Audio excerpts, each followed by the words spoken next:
これまでのあらすじ。アメリカ合衆国は新型コロナウイルスの蔓延、深刻な経済危機、そしてトランプ前大統領とバイデン新大統領による極度の政治的分断という未曾有の崩壊の危機に瀕していた。2021年1月、バイデンの就任と同時期にトランプ派もデンバーで独自に就任式を強行。両陣営の対立は修復不可能となり、ついに本格的な第二次アメリカ内戦が勃発した。この混迷を極めるアメリカに対し、国際連合は事態を国際平和への脅威と認定。フロリダ半島に平和維持ミッションを派遣し、平和維持要員による介入作戦を開始する。しかし平和維持要員は現地での過激派組織核兵器師団との衝突やさらなる国内の混乱という過酷な現実を突きつけられることとなる。果たして国連の介入はフロリダの安定化をもたらすのか、それとも泥沼化するアメリカ内戦の新たな火種となるのか。というわけで引き続きやっていくのだ。前回は第二次アメリカ内戦開始後にフロリダ半島に上陸したものの、他の軍閥どもから宣戦布告されたんだっけ。そうなのだ。今はフロリダ州内の全軍閥が敵なのだ。国連に宣戦布告するとはいい度胸だ。てめえらのことはむごたらしくぶっ潰してやる。一応僕たち国際連合だからな。それじゃあ早速核兵器師団に対して攻撃開始なのだ。全然攻撃通ってないんですけど。あれ、なんでかな。これって国民精神の無計画な介入で攻撃力が半減してるせいじゃない？多分そのせいなのだ。とりあえず国家方針を急いで進めて無計画な介入でバフを緩和させるよ。まずは補助平和維持部隊の設立から。そしてルワンダ虐殺の際に国連が基礎ほど活躍できなかったことを胸に刻んでアメリカで暴れっぽい。さらにはボスニア紛争におけるスウェーデン、デンマーク、ノルウェーの混成大隊モルドバット2を参考にして、我々国連平和維持軍もより攻撃的な戦略を採用するよ。そして我々は徹底的に過激派をぶっ潰す。彼らに伝えろ。我々はお前たちを包囲している。お前らは我々の統制に服するか、それとも我々が殲滅するまで狂気にしがみつくかだ。本当に大丈夫ね。過激しすぎになってない？大丈夫大丈夫。平和を愛する一般人は傷つけないから。なるほど。さらにディシジョン画面より指揮力を消費して攻勢作戦に向けた準備を進めるぞ。準備が整うとどうなるのだ？知らんのか。攻勢作戦の開始を選択できる。おう、一時的に攻撃力が 25% 増しになるのだ。さらにそれとは別に政治力を50消費することで世界各地から平和維持要員を募集していくぞ。今回は欧州で平和維持要員の募集をしたな。40日後にフランスより機械化師団が到着。直ちに過激派どもとの戦いに向かわせるよ。そしてこれら数々の戦闘準備をしたおかげでようやく戦線にも動きが。北部で戦線を突破して敵首都フォートマイヤーズ近郊に迫ったのだ。そのフォートマイヤーズも機械化師団によって速やかに解放。核兵器師団の占領地域は南北に分断されたのだ。その後は臨時首都のパームベイを占領したところで核兵器師団は降伏したぞ。しかし依然として北方にはフロリダ州政府とウォロックと呼ばれるマフィア国家が存在するのだ。こいつらも倒す必要があるよ。フロリダ州は我々国連に協力してもらいたいものだが、残念ながらフロリダ州政府は地域の秩序を回復するという我々の任務への協力を拒んだだけでなく、我々国連をアメリカの領土を不法に占領する国際的侵略者として非難しているのだ。テロリストやマフィアよりはマシなやつだと思っていたが、なんて野郎だ。とりあえず丹波周辺でフロリダ州軍を5師団ほど包囲できたから、まずはこいつらを殲滅してから北上するのだ。同時に国家破産作戦を実施。これでフロリダ州政府に対する攻撃ボーナスが40日もらえるぞ。オーストラリアから平和維持要員が到着したのだ。直ちに丹波包囲戦に向かわせるように。3ヶ月かけて丹波包囲戦は敵軍を殲滅して終結。また同時期にはオランドを本拠地とするマフィアウォロックを粉砕したのだ。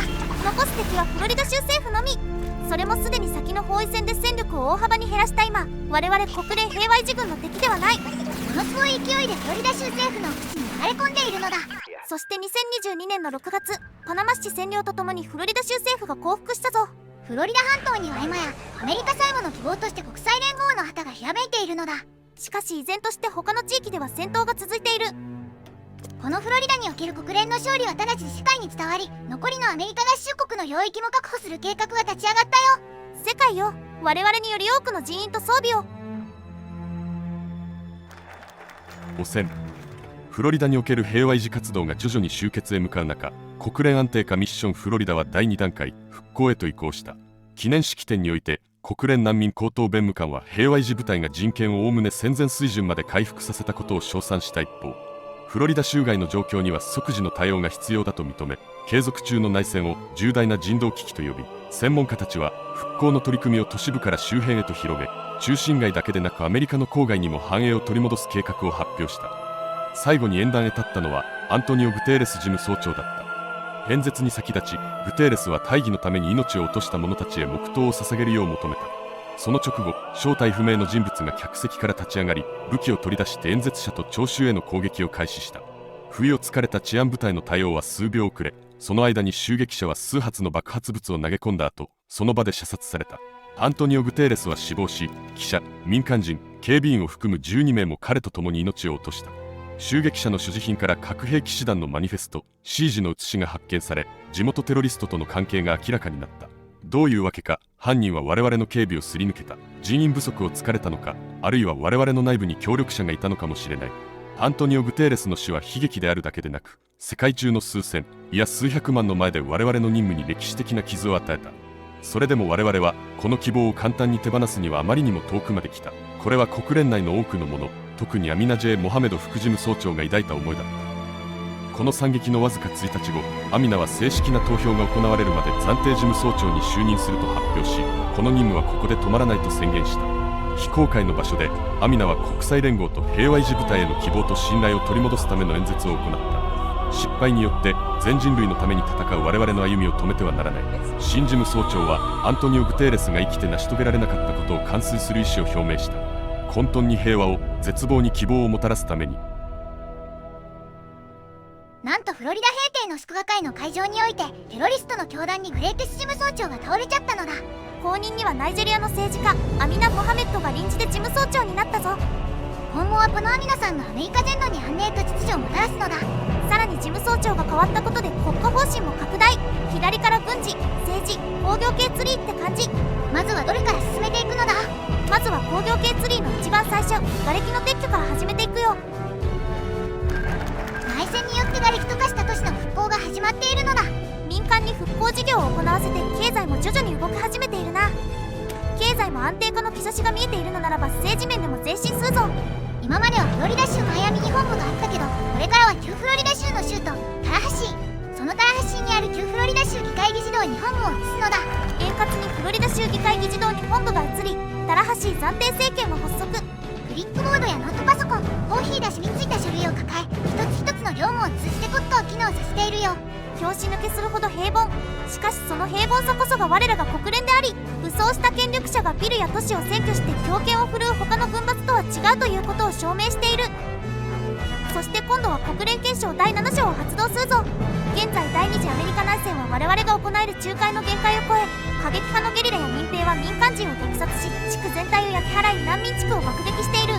今こそ第7条を発動させることで、より多くの資源と人員を振り向け、より持続可能な形での平和を促進させるぞ。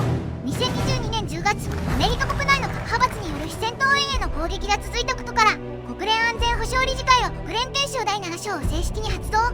フロリダだけでなくより広範な軍事行動を許可するとともに、武力行使を監視する軍事参謀委員会が設置されるのだ。秩序と平和の回復の名のもとに、我々はアメリカ奥地へと進軍する。国連憲章第7章が発動したことにより、我々はアメリカ南部に対して攻撃を加えられるようになったのだ。まずはディープサウスから解放だ。というわけでまずは南部連盟と南部連邦司令部に宣戦布告。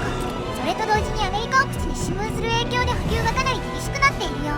ディションアメにより政治力を使って兵站問題を一時的にマシにできるから忘れないようになのだ。了解了解。さらに軍事参謀委員会が設置されたことにより、従来では禁止されていた上質分の編成が可能になったよ。世界中からの志願兵を組み込めるようになるね。そして肝心の戦況だけど非常に順調。それ南部連盟と南部連邦司令部でやり合っている中にいきなり国連が宣戦布告してきたら対処できないのだ。開戦から1ヶ月で敵首都シャーロットを占領。その後は臨時首都のマコンを占領したところで南部連邦司令部は降伏したよ。あとは残る南部連盟なのだ。しかし奴ら、我々が都市を解放するのが確実になったところでクラスター爆弾を使用しやがった。犯人は南部連盟かもしくはアメリカ連合か。いずれにせよ前進あるのみ。その後南部連盟はファーミンガム一帯を占領したところで降伏。大したことなかったな。次はどうするのだ。次はテキサスを解放するぞ。というわけで23年1月、ディープサウス解放から1ヶ月で今度はテキサス州域にある全勢力に対して宣戦布告なのだ。今度もまた前線には敵がまばらにしか確認されず、世界各地から集結した精鋭機体化師団が早速敵防衛線を突破したのだ。そのまま敵6師団程度をフェアフィールド周辺で包囲。キサス州政府は国境沿いの都市エルバスを占領されたことで降伏したのだ。残すはテキサスの共産主義者だが、まあこちらも圧倒的戦力差で難なく勝利したぞ。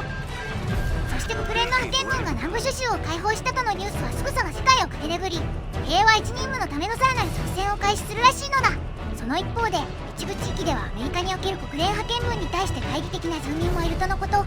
我々は廃墟になったアメリカを立て直そうとしているのだから信頼してほしいものだが、誰のおかげで廃墟となった都市に雇用を生み出す人ができたのか、よく考えてもらいたい。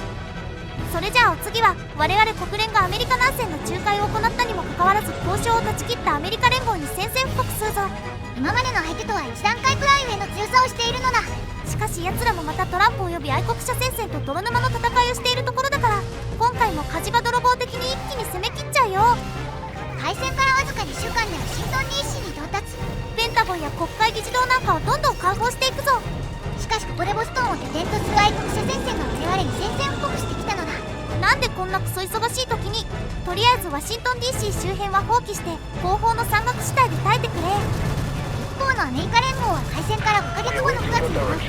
最後の方はめっちゃ狭い範囲で守りを固められたせいで攻めを抜けたのだ。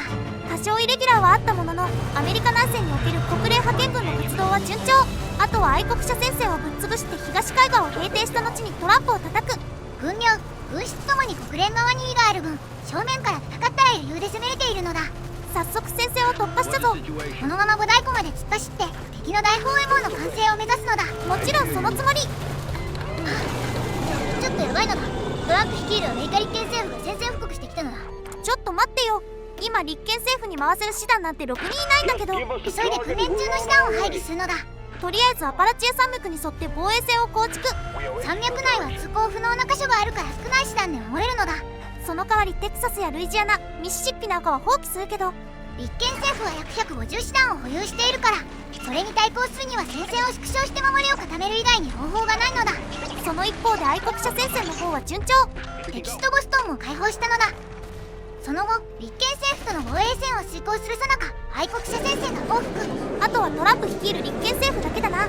ちょうど立憲政府は西海岸のアメリカ人民解放軍とも戦争をしているから挟み撃ちにできるのだ。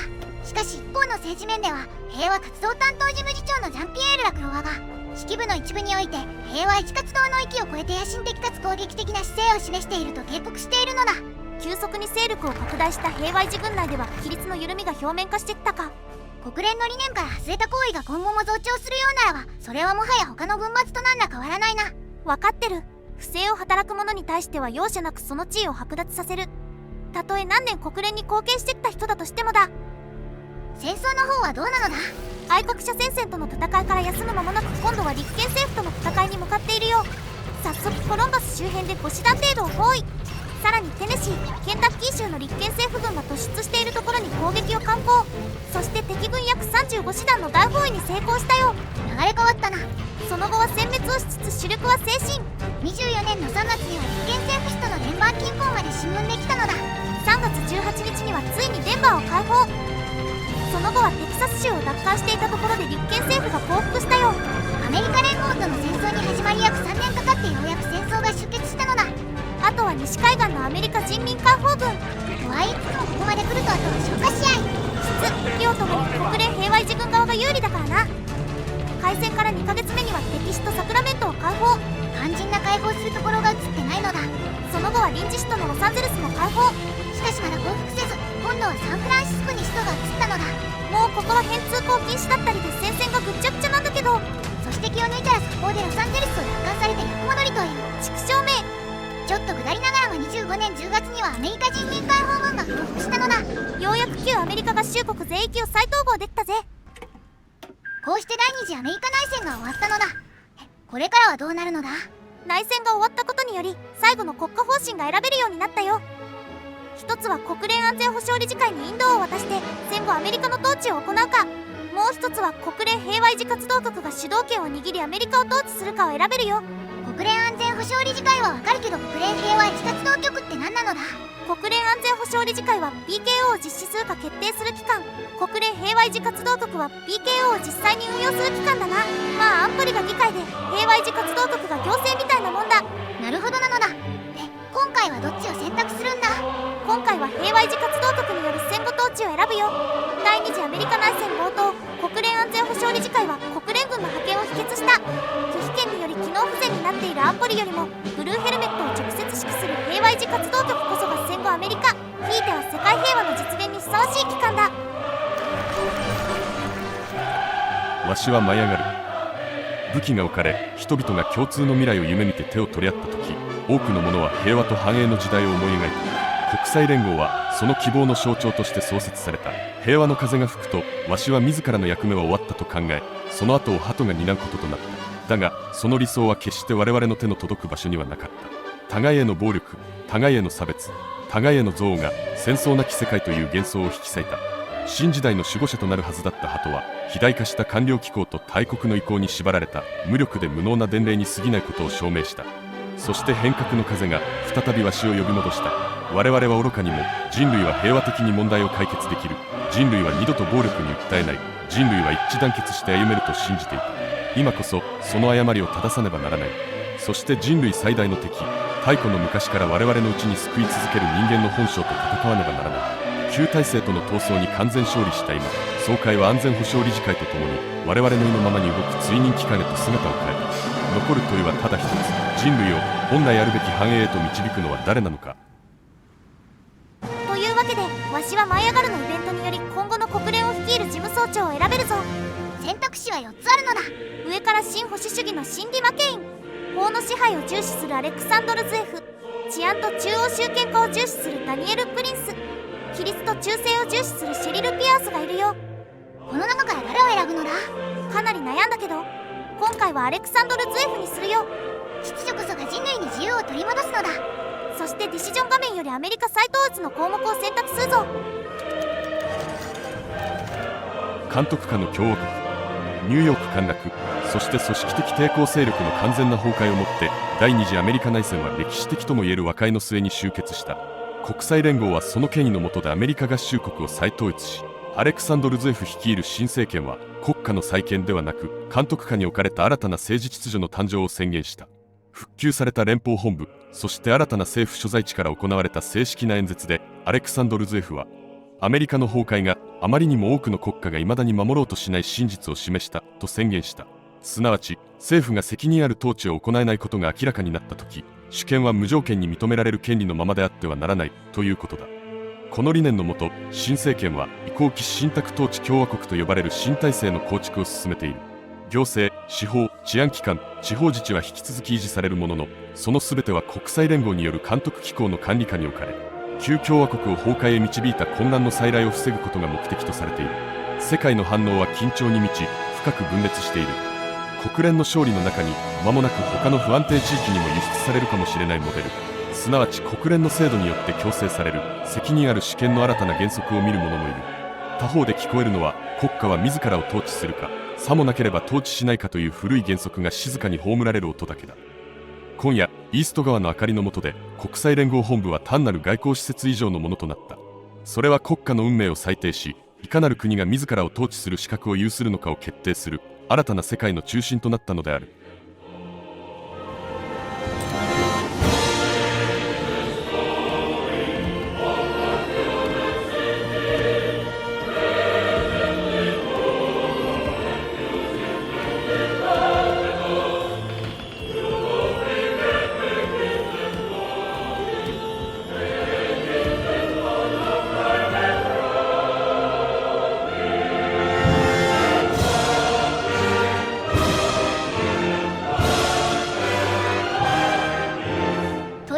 国連はアメリカに秩序をもたらしたのだ。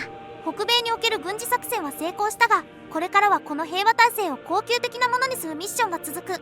それに我々の権限をアメリカの後継国家に返還するべきか、それとも我々自身が後継者となるべきか。まさにこれからアメリカの新時代が始まるのだ。といったところで、このフラッグズ・アンファイルドの4番は終了なのだ。早く正式版になって世界に平和を届けてやりたいぜ。というわけで今回の動画はここまで。それじゃあバイバイ。